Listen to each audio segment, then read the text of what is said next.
उसका विनाश हो जाता है। हमारे विचार हैं कैसे? एक बार हवा से पूछा गया, एक बात बताओ हवा, क्या तुम आग को बुझा सकती हो? हवा बोली, ये बताओ आग है कैसे? अगर आग मंदिर में जलता हुआ छोटा सा दीपक होगा तो हवा बोली हम उसको बुझा देंगे। लेकिन हाँ, अगर वही आग यज्ञ कुंड की प्रज्वलित अग्नि होगी तो हवा बोली हम उसको बढ़ा देंगे। वही हवा है, वही आग है। एक तरफ हवा कहती हम बुझा देंगे और दूसरी तरफ हवा कहती हम बढ़ा देंगे। ऐसे ही हमारे विचार अग्नि की तरह। अगर हमारे विचार सूक्ष्म होंगे, हमारे विचार पक्के नहीं होंगे तो समाज की हवा हमारे विचारों को बुझा देगी, हमें हमारे मार्ग से पतित कर देगी। और अगर हमारे विचार पक्के होंगे तो ये समाज भी हमारे विचारों के साथ साथ हमको आगे की ओर अग्रसर कर देगी। श्रीमद् भागवत महापुराण की कथा सुनने के लिए हम लोग बैठे। कोई भी कथा सुनी जाए, किसी भी विषय का ज्ञान प्राप्त किया जाए, उसके पूर्व हमें यह पता होना चाहिए कि हम ऐसा क्यों कर रहे हैं। आप घर से निकल जाओ और जब घर से निकलो पिताजी पूछे कहां जा रहे हो, अगर आपने कह दिया कोई सामान लेने बाजार जा रहे तो कुछ नहीं कहेंगे। और आप अगर ऐसे ही निकल पड़े बिना कोई कारण दिए तो लोग कहेंगे फालतू में बहुत घूमते हो। मेरे भाई यहाँ पर विचार करना, ये भागवत जी हैं, ये भागवत साक्षात कल्पवृक्ष है, साक्षात कामधेनु है। लेकिन विचार किया जाए इन भागवत जी की महिमा कितनी। जाने बिनु न होए प्रतीति। जब तक हम किसी के विषय में जानते नहीं हैं तब तक हमें उसके ऊपर विश्वास नहीं होता। सड़क चलता आदमी हम परेशान हो, हम फंस जाएं कहीं किसी समस्या में, सड़क चलते आदमी के ऊपर हमें विश्वास नहीं होगा। लेकिन कोई कह दे भैया ये सड़क चलते आदमी ये जज साहब हैं, हमें विश्वास होगा। जाने बिनु न होए प्रतीति, बिनु प्रतीति होए नहीं प्रीति, प्रीति बिना नहीं भगति दृढ़ाई, जिमी खगेश जल की चिकनाई। जानना पड़ेगा ये भागवत है क्या, और 7 दिन में इन भागवत जी की शरण में बैठ करके हमको प्राप्त क्या होने वाला। संतों ने कहा ये भागवत साक्षात कल्पवृक्ष। कल्पवृक्ष के नीचे बैठ करके जो व्यक्ति जैसी भावना करता है कल्पवृक्ष उसको वही प्रदान कर देता है। एक कथा आपने सुनी होगी, एक व्यक्ति दोपहर के समय यात्रा कर रहा था। चलते चलते जंगल में पहुंचा और जंगल में जाकर के दोपहर का समय एक पेड़ के नीचे बैठ गया। पेड़ के नीचे बैठा, विचार आया दोपहर का समय है, भूख लग रही है, अगर यहाँ भोजन मिल जाता तो कितना अच्छा रहता। उसको पता नहीं था वो जिस वृक्ष के नीचे बैठा था वो वृक्ष कल्प वृक्ष था। मन में विचार आया भोजन मिल जाता, और भगवान ने भोजन की थाल भेज दी।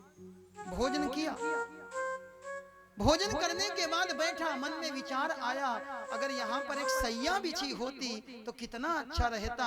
भगवान ने सैया बिछा दी, सैया पर लेट गया, ठंडी ठंडी हवा चलने लगी। विचार करने लगा अगर कोई पैर दबाने वाली आती तो कितना अच्छा रहता। भगवान ने एक पैर दबाने वाली भी भेज दी। सैया पर लेटा है, पैर दब रहे हैं, और धीरे धीरे धीरे धीरे दोपहर बीती, शाम हो गई। इसके मन में विचार आया शाम हो गई, अभी थोड़ी देर में रात हो जाएगी, और कहीं ऐसा ना हो कोई शेर आए और शेर आकर के हमको खा जाए। इतनी देर में शेर आया और शेर आकर के उसको खा गया। ये कथा केवल आपको इसलिए सुनाई, विचार करना इसमें गलती किसकी है? क्या उस कल्प वृक्ष की गलती है?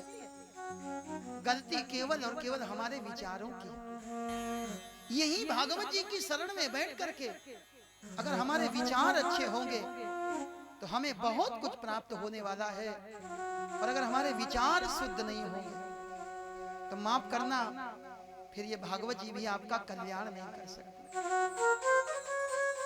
ये भागवत की कथा होती ही इसलिए है कि आपके विचार शुद्ध हो। संतों ने बताया संसार में अनेक सरोवर है, सरोवर कहते हैं तालाब को। संसार में अनेक सरोवर और एक प्रसिद्ध सरोवर जिसका नाम है मान सरोवर।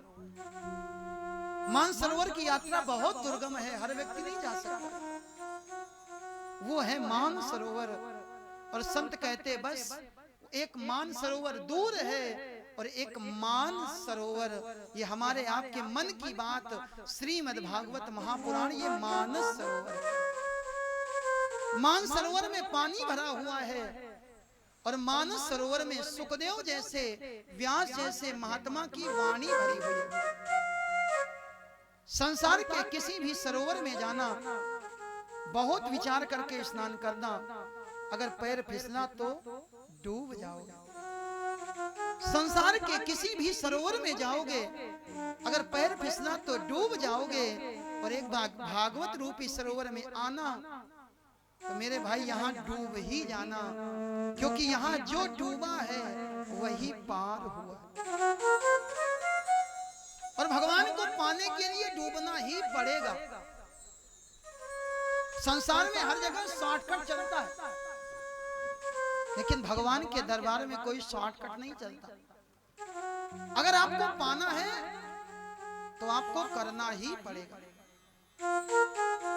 इस भागवत की कथा में आज आप लोग पहले दिन पधारे, थोड़ा विचार करना। भगवान की कथा हरि अनंत, हरि कथा अनंता, कहाँ ही सुन ही बहुविधि सब संता। ये भगवान की कथा अनंत है। एक भगवान की कथा अनंत है और दूसरा समुद्र अनंत है। जो लोग समुद्र के किनारे गए होंगे, समुद्र के किनारे जाने वालों ने जब समुद्र का दर्शन किया होगा तो समुद्र बहुत विशाल है। भगवान की कथा के किनारे जाना, भगवान की कथा में जाना अथवा समुद्र के किनारे जाना, दोनों में बड़ी समानता। कैसे? समुद्र के किनारे एक बार दो लोग गए। एक लोगों ने जाकर के किनारे पर बैठ करके समुद्र में अपना जाल फेंक दिया। थोड़ी देर के बाद जाल को समेटा, जाल में बहुत सारी मछलियां फंस गईं। मछलियों को लेकर के अपने घर गए और प्रसन्न हो गए। एक व्यक्ति ने समुद्र से मछलियां प्राप्त करी, लेकिन दूसरा व्यक्ति जब गया, दूसरे व्यक्ति ने जाकर के समुद्र में जाल नहीं फेंका, दूसरे व्यक्ति ने जाकर के समुद्र में छलांग लगा दी, समुद्र में गोता लगा दिया और समुद्र के अंदर गया। समुद्र के अंदर इसको एक सीप की प्राप्ति हुई। सीप को लाकर के खोला और इसको सीप के अंदर मोती मिला। उसी समुद्र से कोई मछलियां लेकर के गया और उसी समुद्र से कोई मोती लेकर के गया। इसमें समुद्र का कोई दोष नहीं मेरे भाई, दोष हमारा।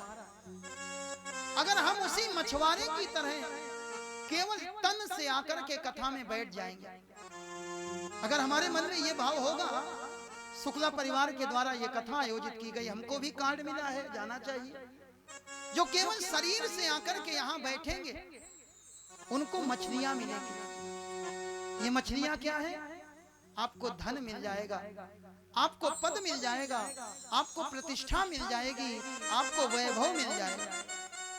लेकिन हाँ, जो दूसरे व्यक्ति की तरह समुद्र में गोता लगा देंगे, जो इस कथा में डूब जाएंगे, जो तन के साथ साथ इस कथा में अपने मन को भी लगाएंगे, उनको मोती की प्राप्ति होगी। और ये मोती क्या है? ये मोती है मुक्ति, ये मोती है भगवान की कृपा। और आज सब परेशान हैं। किस लिए? हर व्यक्ति को एक ही समस्या, महाराज पड़ोसी के ऊपर भगवान की बड़ी कृपा और हमारे ऊपर भगवान की बिल्कुल कृपा नहीं। हमने भगवान की कृपा को समझ क्या लिया? अभी हमने बताया मछलियां हैं, ये सब धन वैभव पद प्रतिष्ठा प्राप्त करना। किसी की बड़ी गाड़ी आ जाना ये भगवान की कृपा नहीं, किसी का बहुत ऊंचा बंगला बन जाना ये भगवान की कृपा।